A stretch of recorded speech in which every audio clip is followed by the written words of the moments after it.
সামনেই আসছে ভগবান জগন্নাথ দেবের উল্টো রথযাত্রা।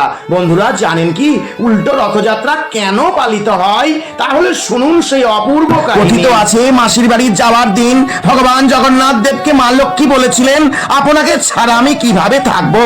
তখন জগন্নাথ দেব মা লক্ষ্মীকে কথা দিয়েছিলেন তিনি মাসির বাড়ি থেকে 3-4 দিনের মধ্যেই চলে আসবেন। কিন্তু 4 দিন কেটে যাওয়ার পর যখন ভগবান জগন্নাথ দেব ফিরলেন না, তখন মা লক্ষ্মী অত্যন্ত চিন্তিত হয়ে পড়লেন।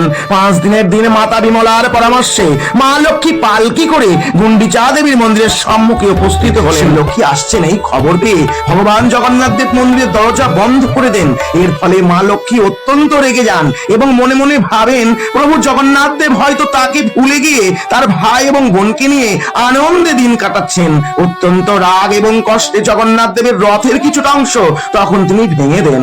আর সেই প্রথাকে স্মরণে রাখার জন্য আজও হীরা পঞ্চমীর দিন রথভঙ্গ উৎসব পালিত হয়। এরপর মাতা লক্ষ্মী অত্যন্ত অভিমানে প্রধান মন্দিরে ফিরে আসেন।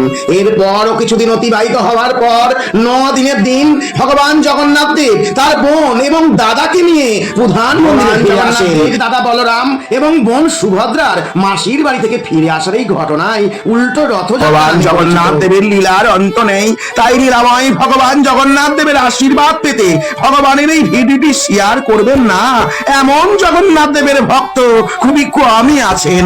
জয় জগন্নাথ।